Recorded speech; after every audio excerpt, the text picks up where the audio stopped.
નમસ્કાર. આજે આપણે જામનગરની એક નાનકડી શાળા, નાની રાફુદળ પ્રાથમિક શાળાના એક અદ્ભુત પ્રયોગ વિશે જાણીશું. આ એક એવી વાર્તા છે જે બતાવે છે કે કેવી રીતે એક નાનકડો ક્રિએટિવ આઈડિયા ભણતરમાં કેટલો મોટો અને સકારાત્મક બદલાવ લાવી શકે છે. આ આખી વાતની શરૂઆત આ એક વાક્યથી થાય છે. આપણે સૌ જાણીએ છીએ, ખરું ને, કે ઘોખણપટ્ટીથી ખાસ કરીને ગણિત જેવા વિષયમાં લાંબુ ના ચાલે. સાચી સમજણ માટે કંઈક અલગ જ કરવો પડે, અને બસ આ જ પડકારને પહોંચી વળવાનું હતું. તો સૌથી મોટો સવાલ એ હતો કે જે ગણિતનો મોટાભાગના વિદ્યાર્થીઓને ડર લાગે છે, એને મજેદાર કેવી રીતે બનાવવો, ભણતરને આનંદ સાથે કેવી રીતે જોડવું, આ સવાલ જ એક નવી સફરની શરૂઆત બન્યો. ચાલો જોઈએ કે આનો જવાબ કેવી રીતે મળ્યો. કોઈપણ ઉકેલ શોધતા પહેલાં સમસ્યાને બરાબર સમજવી ખૂબ જરૂરી છે. તો સૌથી પહેલાં એ જોઈએ કે શાળાના વિદ્યાર્થીઓ ખરેખર કઈ મુશ્કેલીઓનો સામનો કરી રહ્યા હતા.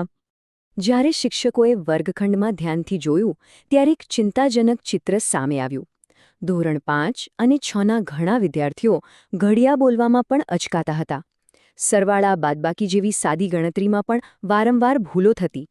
ગણિતનું નામ પડે ને એટલે જાણે ચહેરા પર એક ડર દેખાય. અને આનું પરિણામ? વર્ગમાં ભાગ લેવાનું ટાળતા હતા અને ભણવાનો જે આનંદ હોવું જોઈએ એ ક્યાંક ખોવાઈ ગયો હતો. પણ પછી આ વાર્તામાં એક ટ્વિસ્ટ આવ્યો. એક શિક્ષકે નક્કી કર્યું કે આ સમસ્યાને જડમૂળથી ઉખાડી નાખવી છે, અને એ પણ એકદમ ઓછા ખર્ચે, એક સર્જનાત્મક રીતે.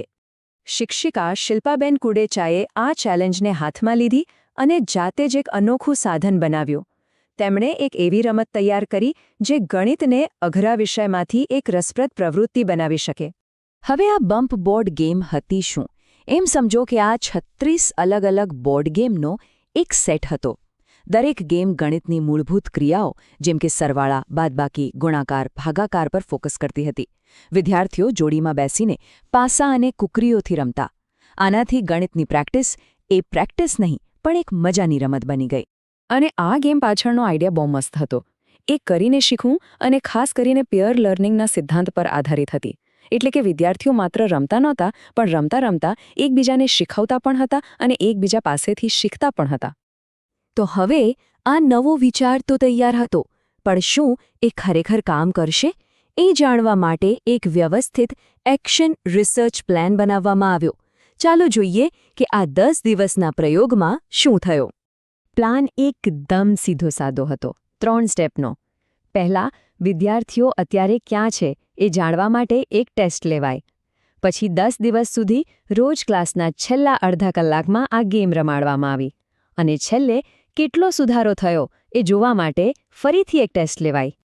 અને હવે આવે છે આ વાર્તાનો સૌથી રોમાંચક ભાગ. એ આંકડા જેણે બતાવ્યું કે આ નાનકડો પ્રયોગ કેટલો સફળ રહ્યો. તો રમત પહેલાંની સ્થિતિ અને રમત પછીની સ્થિતિ. શું આ 10 દિવસના પ્રયોગથી ખરેખર કોઈ જાદુ થયો? વિદ્યાર્થીઓ જે પહેલાં સંઘર્ષ કરતા હતા, શું એમનામાં કોઈ બદલાવ આવ્યો? પરિણામ ખરેખર અકલ્પનીય હતું.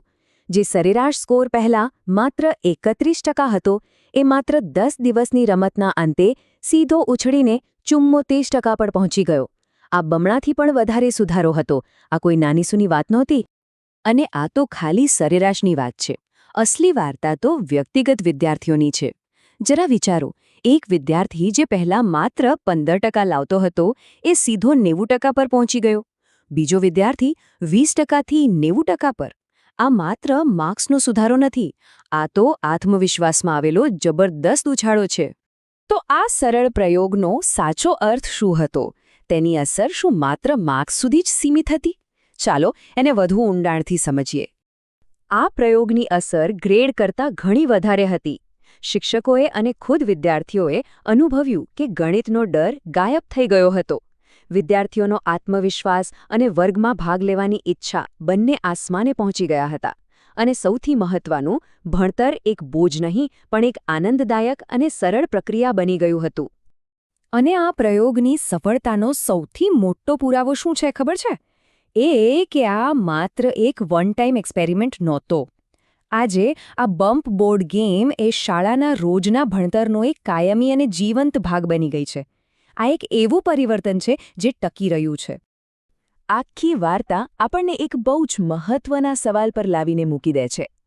જો એક સાદી બોર્ડ ગેમ આટલો મોટો ફેરફાર લાવી શકતી હોય તો વિચારો, આપણી શાળાઓમાં અને આપણા સમુદાયોમાં આવા સરળ, સર્જનાત્મક અને ઓછા ખર્ચાળ ઉકેલોથી બીજા કેટલા અદ્ભુત પરિવર્તનો લાવી શકાય છે.